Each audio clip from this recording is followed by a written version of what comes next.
Salut à tous, épisode 1 avec le Jazz, avec les Clippers. On est dans l'ouest donc de la NBA et ça démarre en 2024, mois d'octobre, avec le mode MyNBA, donc sous sa version moderne.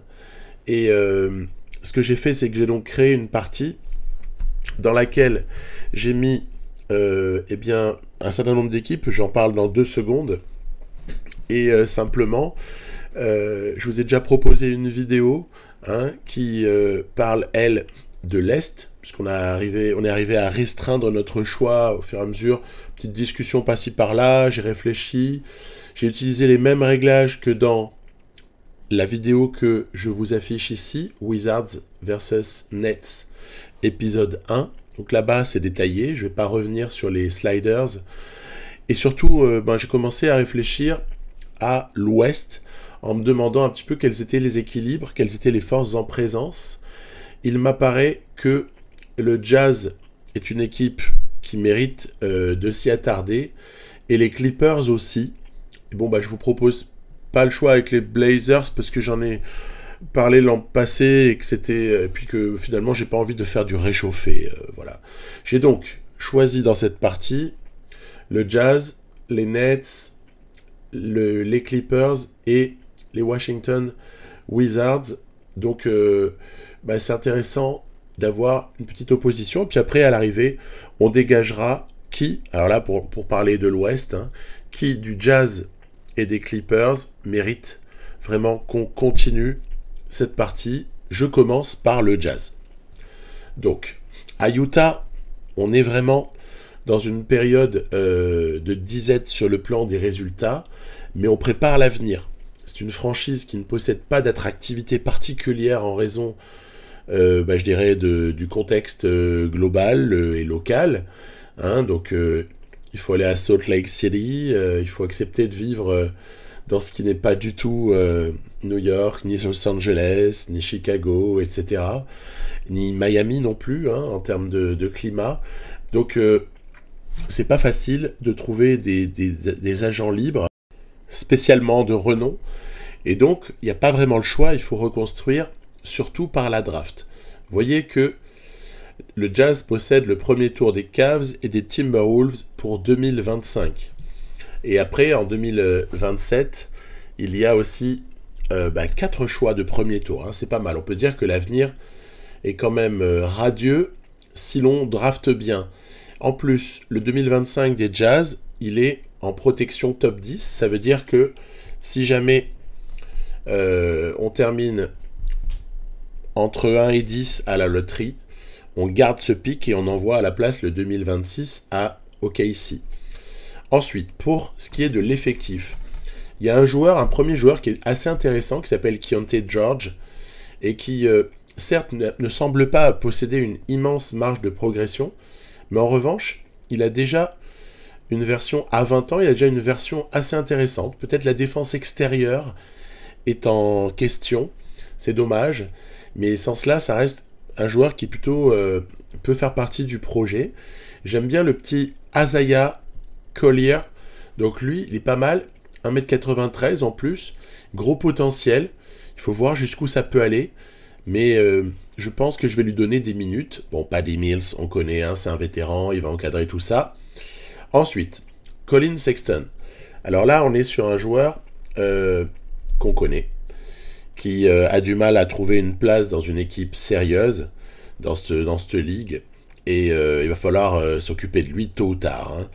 Pour Jordan Clarkson, c'est plus une espèce de 6e homme éternel qui apporte comme ça pas mal de scoring, qui apporte de la folie, et qu'on peut envisager de conserver, en tout cas pour le moment.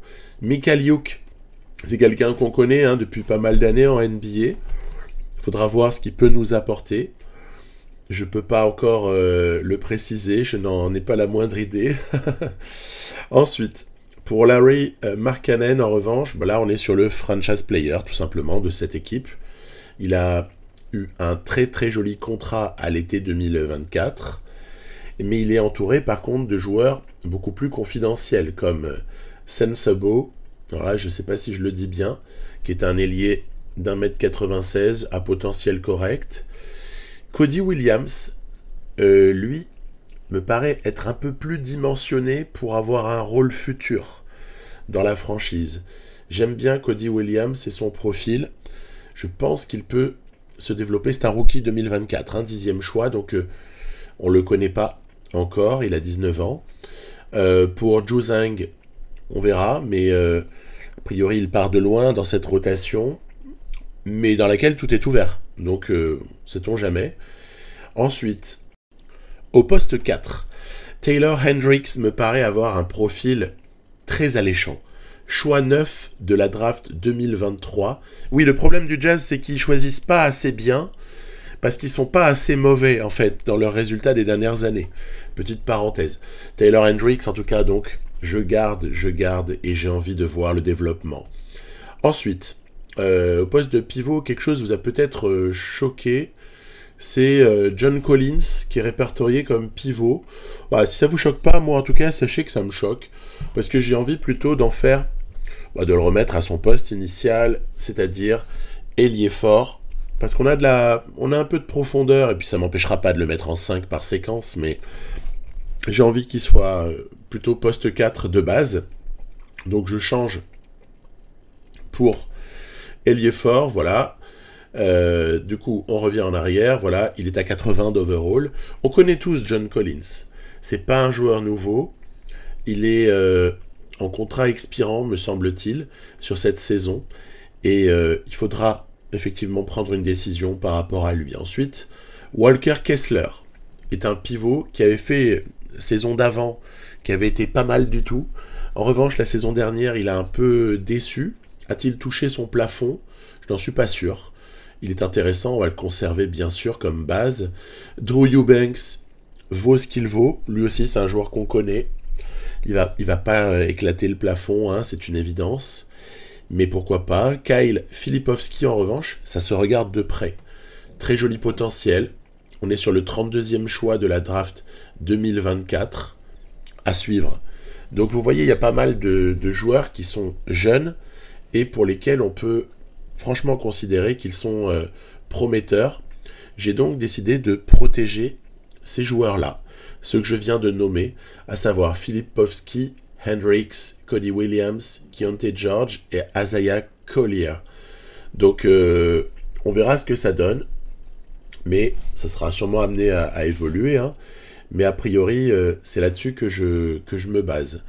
Ensuite, quand on regarde les finances et plus précisément l'analyse du plafond salarial, on s'aperçoit qu'il reste 2 années à Clarkson, qu'il reste donc un très gros contrat pour Mark Cannon, que John Collins est en player option sur l'été qui vient, donc attention.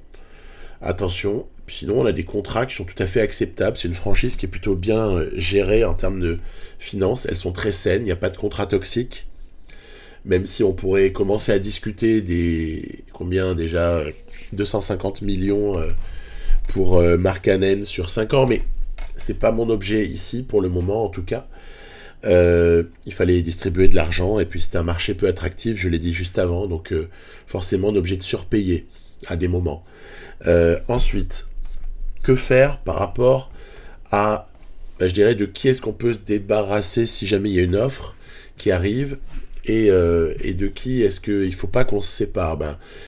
Je pense que les 3 qu'on peut élire comme transférables, c'est Clarkson, d'une part, c'est John Collins, d'autre part, et enfin Colin Sexton, bien évidemment.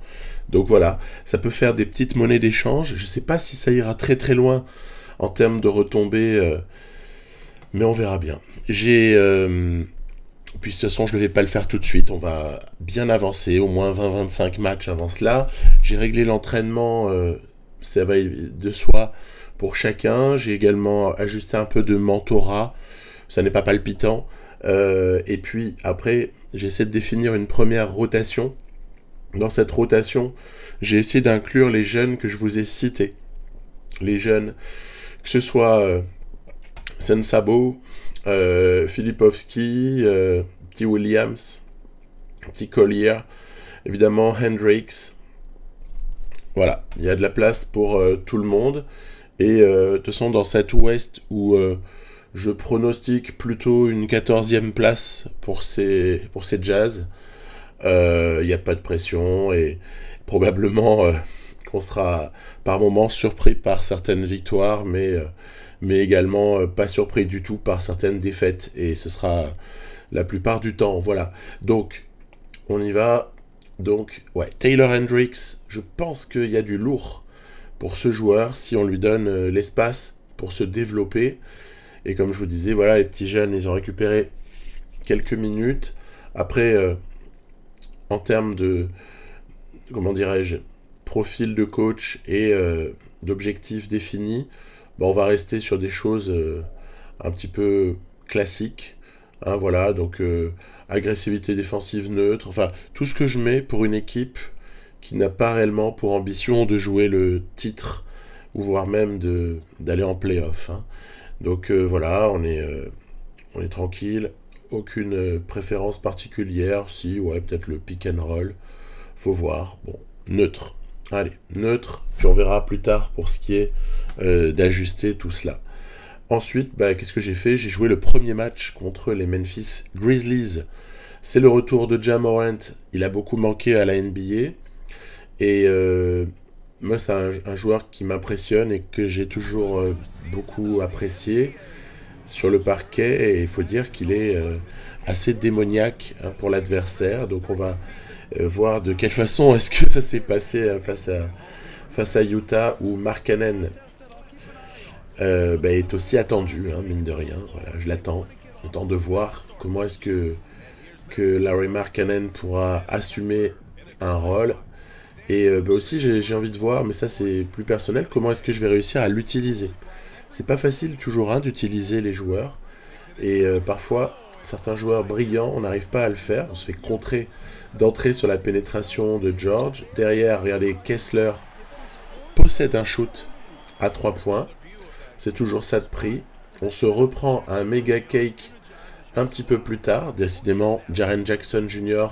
distribue gratuitement tout cela. J'essaie de faire ce que je peux, mais c'est très compliqué face au trublion Ja Morant. À aucun moment, Keontae George n'a les moyens de défendre sur lui. Mais bon, Sexton non plus, donc il n'y a pas vraiment d'enjeu. On n'est pas capable, on n'est juste pas capable de le stopper. Et petit Collier là, qui a la balle. Derrière Hendricks pour Markkanen, qui n'était pas vraiment démarqué. Hein, et ça va être l'histoire de ce match où on va rater pas mal de shoots. Ben, aussi parce qu'en fait, notre attaque n'est pas propre. Et qu'on est obligé de forcer les choses quand, du côté des Grizzlies, tout semble se dérouler de la manière la plus tranquille qui soit, avec beaucoup de jeux peinards. Enfin, on arrive à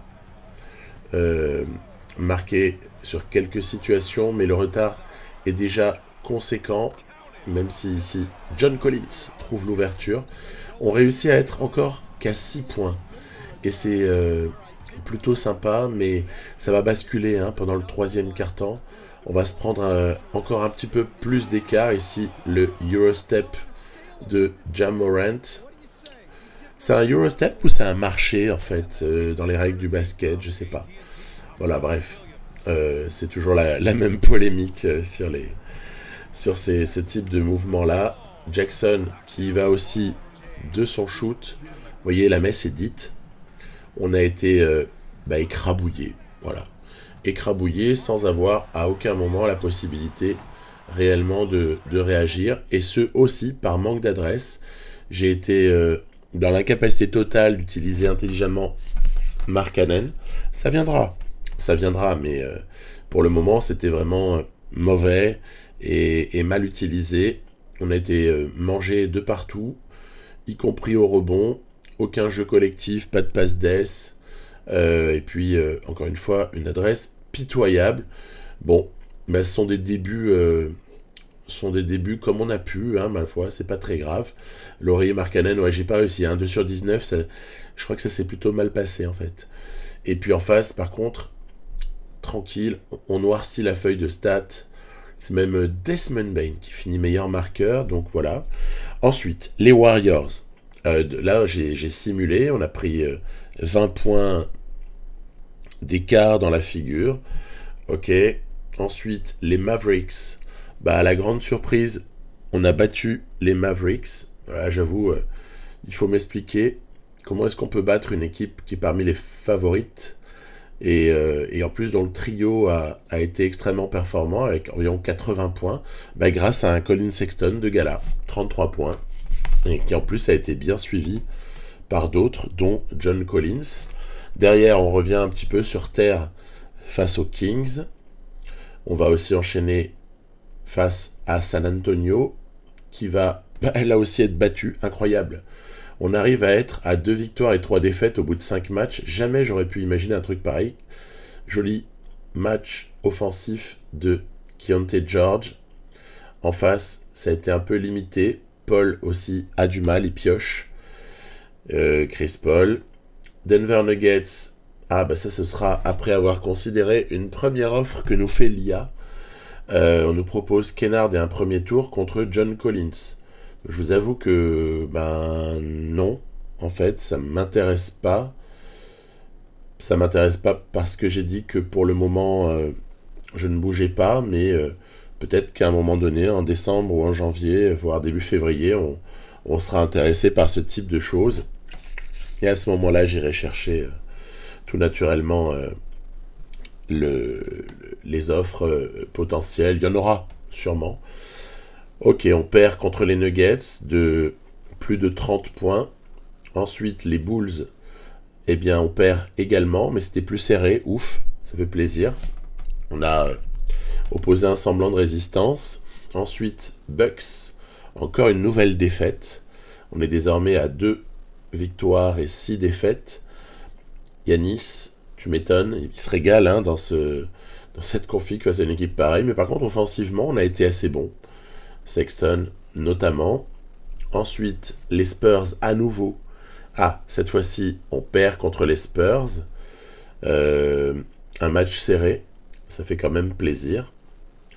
On notera que les Bucks qu'on avait affrontés juste avant ne réalisent pas un grand début de saison. À ma grande surprise, ça se passe pas bien. Moi, je les voyais mieux que ça, en tout cas. Derrière, les Suns nous battent d'une vingtaine de points. On est maintenant à 2 victoires et 8 défaites. Les Mavericks, on les avait battus la fois d'avant. Je ne sais pas si le miracle peut se reproduire. Réponse, non. Trentaine de points d'écart. Encore une bonne petite fessée subie par mon pauvre Utah Jazz. 40 points aussi maintenant contre les Kings. Et puis, derrière, une petite embellie, regardez, contre les Clippers. Hop là, on va le prendre.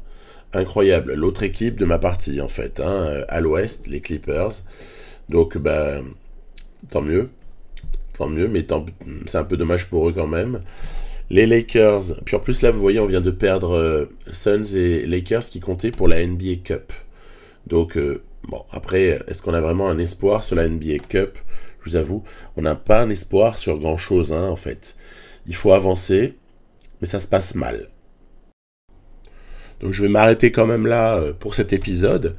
Et puis, on va passer ensuite aux Clippers. Donc, au niveau des stats individuelles, 4 et 11, je pense que je n'ai pas besoin de vous montrer le classement, on est bottom. Mais au niveau des stats indiv, on va noter quand même que Markkanen tourne relativement correctement, que Colin Sexton fait également une belle saison. Peut-être ça va permettre de trouver quelqu'un pour lui. Et après, on notera même pas John Collins, on dira un peu de Keontae George sur les passes. Puis nos petits jeunes qui ont des mini-stats qui correspondent à un faible temps de jeu. Donc voilà, à ce stade, ce qu'on pouvait dire sur une quinzaine de matchs pour le Utah Jazz. Et à présent, je passe aux Clippers, donc l'autre équipe de cette conférence Ouest que je contrôle. Alors, les Clippers 2024-2025, c'est particulier comme équipe. Moi, j'ai pas mal d'avis, un peu tranché. J'espère que ça va pas choquer les gens qui les soutiennent. Il n'y a rien de malveillant. Simplement, il faut savoir déjà une chose, c'est que cette équipe a été constituée pour jouer le titre, mais en fait n'est plus équipée pour le jouer. Elle n'a donc, en fait, presque plus le moindre tour de draft, de premier tour, je veux dire. Elle a ses premiers tours qui sont avec des swaps, ils sont ailleurs. Bon, si, il reste le 2027 en sec, et puis sinon, il reste deux tours très très mauvais, deux choix très très mauvais, puisque Thunder et Sixers, a priori, ça donnera pas quelque chose de génial. Donc ça, c'est pour l'aspect tour de draft.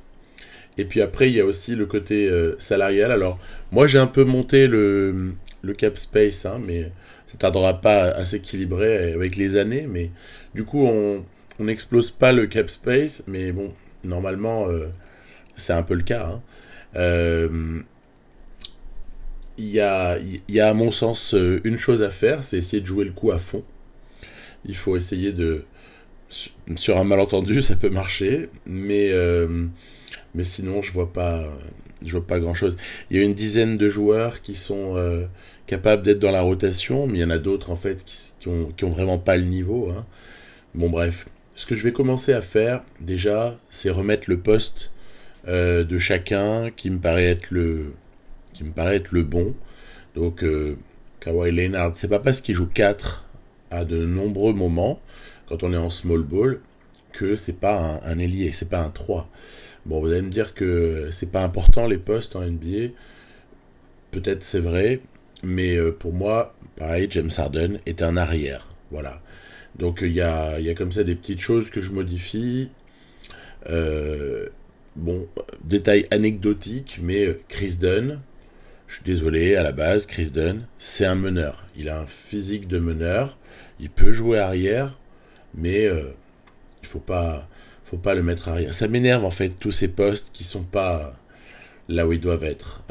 Donc ça, c'est la première chose, c'est fait.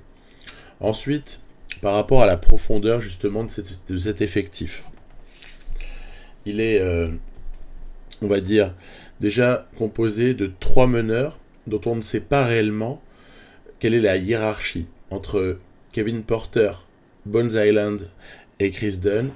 Qui jouera? James Harden en fait. Voilà, hein, James Harden jouera meneur et les 3 autres prendront des petites miettes. Après, Norman Powell peut être quelqu'un qui aura des minutes. Terrence Mann également. Bon, le petit Christie, je pense qu'il faut vraiment être patient. C'est pas un bon endroit pour lui hein, de se retrouver là. Kawhi Leonard, s'il ne se blesse pas, aura de grosses minutes. Derrick Jones, ça c'est une très bonne pioche, très bon joueur. Déjà sur Amir Coffey, qui n'a pas de marge de progression et qui est un joueur quand même relativement quelconque, je pense qu'on n'a pas beaucoup d'espoir. Vous voyez, manque de profondeur donc sur les ailes. Nico Batum est là, mais après même dans la raquette, derrière Zubac, Mo Bamba et Kai Jones, déjà ils peuvent se blesser et en plus ils sont pas réellement du niveau, il n'y en a aucun des deux qui est le pivot backup d'une équipe prétendante au titre. Du coup, déjà il y a un souci pour arriver à faire une rotation avancée avec cette équipe-là. Alors moi j'ai essayé de faire quelque chose qui forcément sera amené à être considéré sans trop tarder, hein, je pense. Donc c'est juste une première ébauche, voilà, avec Terrence Mann, Harden, Leonard, Batum et Zubac. Et puis après, ce qui compte le plus, c'est qui finit le match. Et donc, bon, je continue un petit peu à hésiter pour finalement mettre Norman Powell en me disant ce joueur-là peut être plus adroit à 3 points, peut être plus clutch à des moments. Donc, à voir un peu comment ça peut s'ajuster. Petit équilibre des minutes, mais il ne faut pas le moindre blessé, sinon on va commencer à devoir tirer sur certains joueurs. Ouais, Terrence Mann et Batum à 21 minutes, on aurait pu faire plus. Mais bon, on verra. Après, voilà, je règle quelques petits paramètres liés au coach. Surtout par rapport à tout ce qui est objectif en simulation.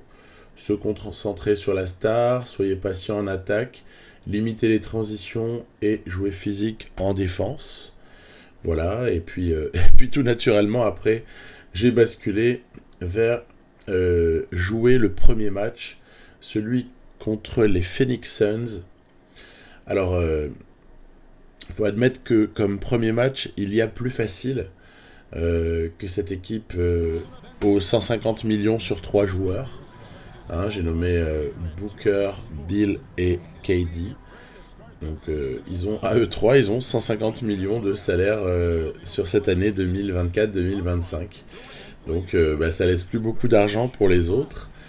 Mais ils ont réussi à compléter le 5 avec, évidemment, Nurkic qui est toujours là et Grayson Allen qui est une valeur sûre, notamment au niveau du shoot à 3 points. Donc on commence le match plutôt de manière positive, avec comme ça des petites actions et surtout un James Harden de folie qui, je crois, marquera l'intégralité des points de l'équipe en premier quart-temps. Ouais, je sais, c'est bizarre. J'ai pas réussi à mettre le moindre point avec Kawhi Leonard sur ce premier quart-temps. En même temps, James Harden le joue en entier, hein, mais voilà, c'était pas évident. J'aime bien par contre étudier les petites tactiques proposées par le playbook des Clippers.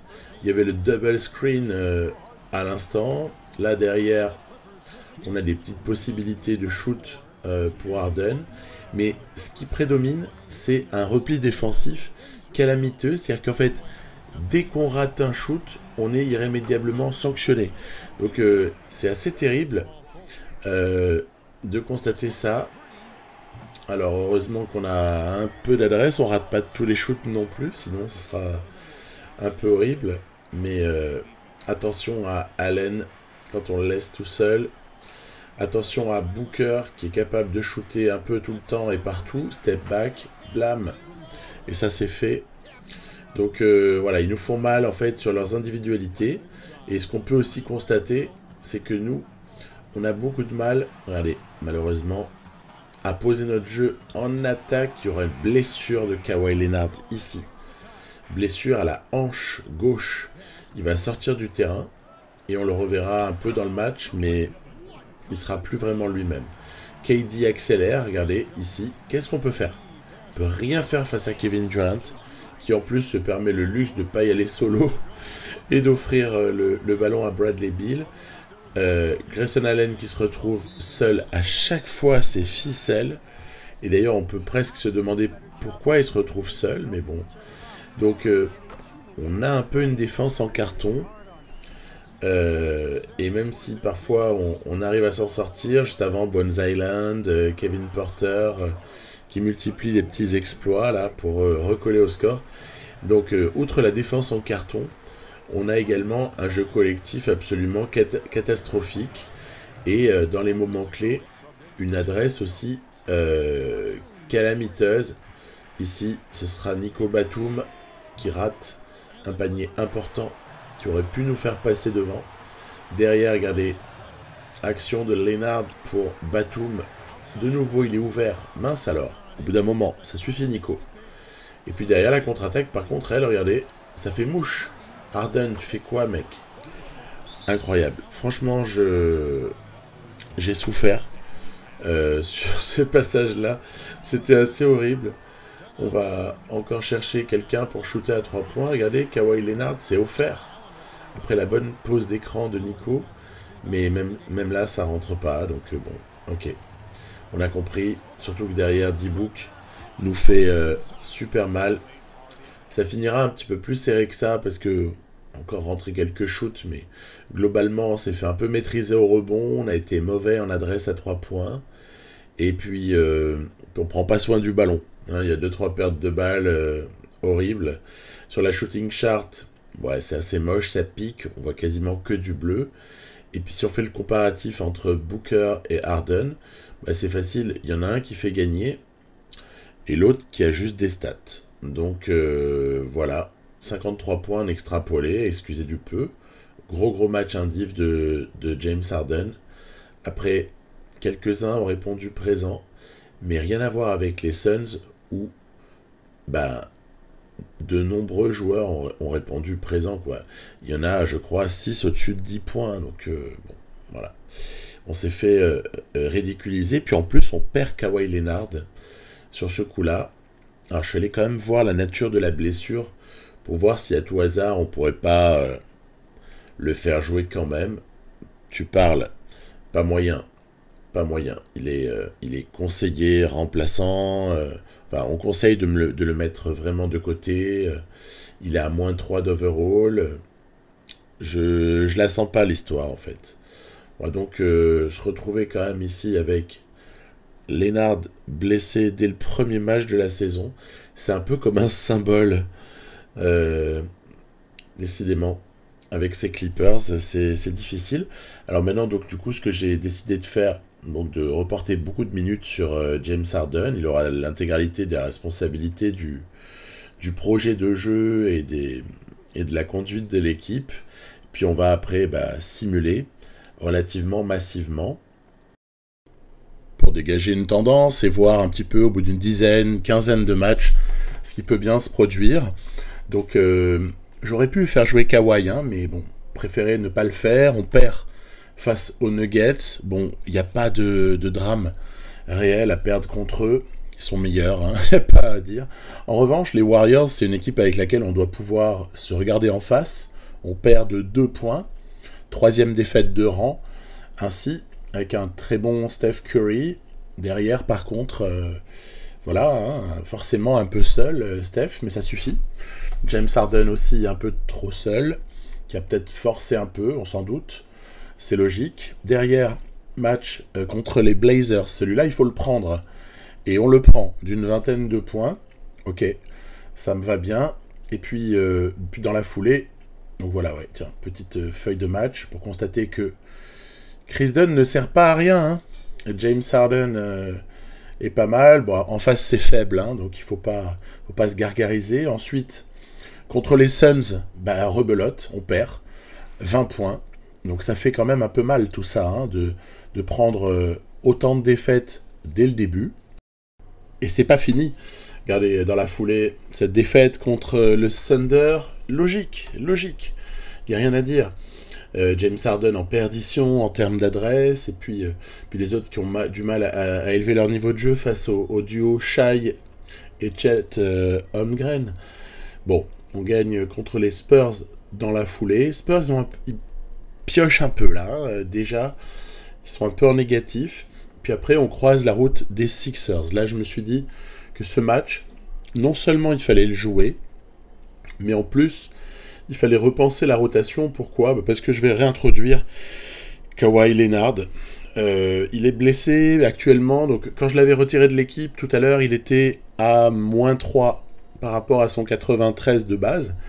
Et là, il n'est plus qu'à -1. Je me dis que on doit l'aligner. On a besoin... Cette rotation, je l'ai construite pour annihiler Paul George. De toute façon, Joel Embiid, on fera ce qu'on peut, mais on n'arrivera jamais à le limiter trop. Donc si on arrive à stopper plutôt Paul George et Tyrese Maxey, ainsi que les apports de Eric Gordon et de Caleb Martin, déjà on aura fait une grosse partie du boulot. Donc je suis désolé pour Terrence Mann qui, dans ma rotation à l'instant, trouve certes un rôle de starter, mais peu de minutes. Là, c'est vraiment circonstanciel. J'ai besoin de ça pour ce match-là. Beaucoup de minutes sur Derrick Jones. Et donc, c'est comme ça qu'on va regarder. Je vais aussi ajuster quelque chose en termes de coaching. C'est cette aptitude stratégique où je vois qu'on serait mieux si on choisissait équilibré au lieu de choisir défense. Donc on va opter pour ça.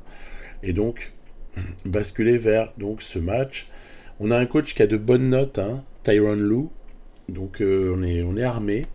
Et puis des mismatchs qui vont être assez finalement différentes les unes des autres. C'est-à-dire que James Harden joue l'essentiel de son match au poste 2, hein, bien évidemment. Donc il peut avoir l'avantage sur Eric Gordon, qui n'est pas le meilleur défenseur du monde. On a une mismatch défavorable, bien sûr, entre Embiid et Zubac. Franchement, au poste 4, on n'a pas à rougir. Au poste 3 non plus. Donc on a vraiment des arguments. Eux, ils mettent une opposition clé entre Gordon et Terrence Mann. Ouais, c'est un petit peu factice, hein, parce que la vraie opposition, elle sera, je pense, ailleurs. Voilà. Donc, c'est ce que j'ai dit juste avant. Hein, arriver à les limiter. Tiens, on a déjà gagné quelque chose, l'entre-deux. Et c'est parti. Je vais partir sur une stratégie un petit peu basique. Regardez. Ça va être tout pour James Harden ou Kawhi Leonard en premier quart-temps. Ainsi, on va se retrouver avec des shoots franchement en bonne position, hein, de très jolis shoots. Peut-être pas celui-là, regardez, parce que Tyrese Maxey était un peu proche de James Harden, mais la réussite n'est pas là. Mais on joue la stat, on ne se décourage pas, et on va finir par enquiller tout ça, bien évidemment. Donc c'est ainsi que James Harden terminera le quart-temps de très jolie manière, avec deux jolis shoots à 3 points, pour finalement un constat qui est qu'aussi défensivement on arrive quand même à les gêner.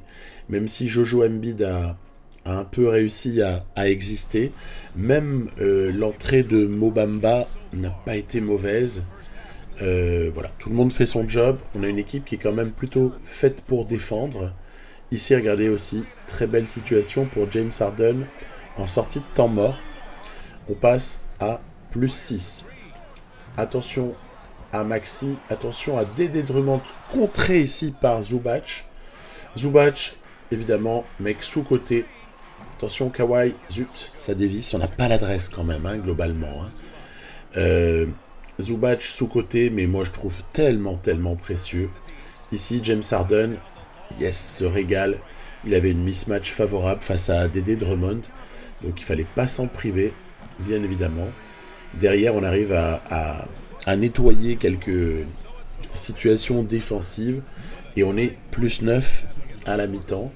On a été très fort en défense et ils ont été peut-être aussi maladroits en attaque. Derrière, j'essaie de trouver des positions pour Nico Batum, Norman Powell, pour voilà, Derrick Jones aussi. On a comme ça des petites choses à faire. Et le fait de commencer à vouloir impliquer d'autres joueurs en attaque que James Harden et Kawhi de manière basique, en fait, va se retourner contre moi parce que Maxi et Embiid sortent de leur boîte et arrivent enfin à trouver de l'adresse. Ici, regardez, encore une très belle position pour Nico qui ne rentre pas. Donc voilà, on pioche offensivement. J'essaye d'autres systèmes. Regardez ici, c'est très joli ça. Il fallait pas prendre le shoot, il fallait faire sauter le défenseur, mais Bamba reprend et on se fait quand même intercepter. Ça, c'est vraiment une séquence pourrie, surtout qu'elle est ponctuée ici par un magnifique 3 points de Tyrese Maxey. Ça y est, ils sont revenus quasiment à hauteur.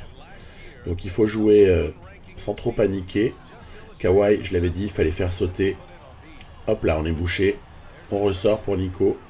Alors voilà, quand il y a prise à 2 dans la raquette et que vous ressortez à un joueur seul, c'est quand même très souvent ficelle. Donc il faut penser à exploiter tout ça. En fin de troisième quart, notre avance a donc quasiment fondu. Et ce seul tir, on va dire, à 3 points du carton de Nico Batum ne doit pas nous masquer la réalité, c'est qu'on a beaucoup souffert en troisième quart. Le quatrième quart, en revanche, commence par des situations sur lesquelles, défensivement, on arrive à embêter ces Sixers. Joel Embiid est un peu fatigué, les tirs sont un peu forcés et les situations sont plutôt bonnes pour nous. Yabusele qui dévisse, Zubac qui aura fait une moisson au rebond assez importante, Chris Dunn dans la foulée qui va comme ça poser le jeu, attendre qui ? Attendre James Harden alors que Gordon est pris dans un écran, hein, bien évidemment. James Harden qui plante une nouvelle banderille sur ces Sixers. Derrière Jojo, toujours un petit peu embêté par Zubac qui fait vraiment un énorme boulot avec ses 2,16 m. Zubac très précieux. ici, c'est l'action où on peut leur faire très très mal. Regardez, écran, Chris Dunn attaque le cercle, mais Zubac prend le rebond et derrière, hop là, on ressort, qui est tout seul, le barbu. On peut célébrer le barbu parce que c'est une victoire. Alors en plus, elle est lourde de symboles. Donc juste pour dire, on a été meilleur essentiellement au rebond et en adresse à 3 points. A pris énormément de shoots à 3 points. Pourquoi elle est symbolique? Tout simplement parce que James Harden aux Sixers, ça s'est pas très bien terminé. Et que en plus en face, on avait quand même Paul George qui a, comme qui dirait, un peu trahi, j'ose le dire, Kawhi Leonard, ou alors tout simplement il a joué sa partition, il n'a pas tort. Les deux ailiers superstars se sont neutralisés.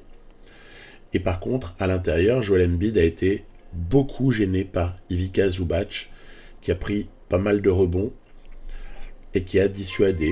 Donc c'est quand même une belle opération pour nous. Alors évidemment, on a été assez restrictif dans les choix, mais honnêtement, très très bonne séquence pour nous avec cette victoire face aux Sixers. Allez, il faut continuer avec les Kings qu'on va aller battre. Juste sur cette action-là, en fait, Derrick Jones qui vient poser, qui s'écarte. James Harden représente un tel danger que le défenseur reste sur lui pour assurer une victoire. Dans la foulée, les Raptors. Raptors, une équipe qu'on a forcément un peu de mal à cerner en termes de valeur réelle. Bon, on la bat d'une dizaine de points, donc c'est plutôt pas mal. Quand on regarde, on voit que quand même le retour de Kawhi Leonard a fait énormément de bien. Et puis James Harden reste quand même à un très très bon niveau. Hein. Dans la foulée, malheureusement, défaite face au Thunder. Mais on est quand même encore dans un bilan qui est assez correct pour ce début. En revanche, ce qui va faire extrêmement mal, c'est l'enchaînement qui va suivre. Regardez, défaite face aux Rockets. Ensuite, pour le premier match de la NBA Cup, défaite également, toujours contre les Rockets. Malheureusement, on perd 2 d'affilée. Le deuxième a un tout petit peu plus de prix. Ensuite, défaite encore face, cette fois, au Jazz. C'est pas vraiment terrible d'avoir perdu face au Jazz, malgré pourtant Kawhi et Harden plutôt corrects, mais en face, apparemment, ils se sont donnés à cœur joie. Dans la foulée, les Warriors vont également nous infliger une défaite, donc ça c'est quand même très mauvais, hein. C'est 5 défaites d'affilée, tout de suite ça vient foutre en l'air le bilan. Ensuite, le Orlando Magic, ouf, on se reprend, c'est une équipe de série en fait. Elle perd des séries de matchs, elle gagne des séries de matchs. Bizarroïde, et puis je décide de rentrer en jeu face aux Kings parce qu'on a la situation quasiment en main à 4 minutes de la fin. Et c'est Kawhi Leonard qui sera cette fois l'homme décisif. On va aller le chercher comme ça sur le côté, il va s'appuyer sur un bon petit écran posé par Zouzou et aller poser la balle dans le panier. Facile pour une superstar de ce calibre-là, quand elle n'est pas blessée. Rebelote quelques secondes plus tard. Et pour parachever son œuvre, Kawhi terminera par un joli 3 points, alors même que le défenseur, qui doit être DeMar DeRozan ici, avait chuté, s'était pris les pieds un petit peu dans le tapis de la NBA Cup. Voilà. Donc James Harden et Kawhi Leonard en leading scorers, comme c'est étonnant. Et surtout, finalement, un bilan de 7 victoires et 10 défaites à ce stade-là, qui n'est pas déshonorant, mais qui est quand même un peu décevant au vu de la grille de salaire de cette équipe. C'est-à-dire que on joue pas la reconstruction là, hein, donc c'est quand même étrange. Que dire sinon que j'ai un peu rééquilibré les minutes et que j'en ai enlevé quelques-unes à Kawhi Leonard, aussi un peu à James Harden. Il commençait à être fatigué, également Jones aussi, j'ai fait gaffe. Il commençait à avoir trop de fatigue, ceux-là. Et ça commençait à devenir un petit peu impactant. On sera toujours à temps de forcer sur les nombres de minutes jouées si jamais après le All-Star Game, on est en lutte pour quelque chose. Alors au classement, Dallas, Minnesota et les Warriors sont le trio de tête, suivi par Lakers et Thunder. Puis après, c'est très très serré. Il y a Kings, Grizzlies, Suns, Nuggets qui ont pris un petit avantage sur les poursuivants, qui sont emmenés par les Spurs, Rockets quasiment à 50%.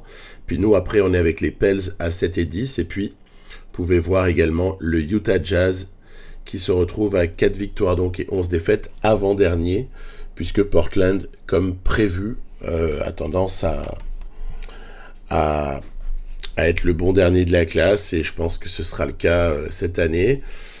Ensuite, que dire d'autre? Les stats individuelles. À ce stade-là, on se retrouve avec une équipe qui est évidemment hyper Harden et Kawhi Leonard dépendante. Vous voyez, nombre de minutes de Kawhi, je fais gaffe. Hein. Il a déjà raté 6 matchs sur 17. Donc attention. Ouais, Nico a basculé à un moment donné en tant que sortie de banc. Et puis sinon, Norman Powell est peut-être le principal apport venu du banc. Mais ça reste quand même une rotation que je juge relativement incomplète et faible pour pouvoir viser plus haut. Ce qui laisse assez peu de marge de manœuvre.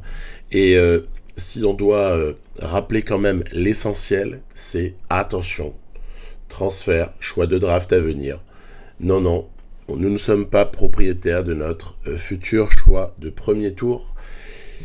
Et ça risque d'être bien dommageable. Il faudrait un effondrement du Thunder pour que le tour soit intéressant. Et encore, ça voudrait dire qu'on fasse une bonne saison également. Une mauvaise saison, pardon.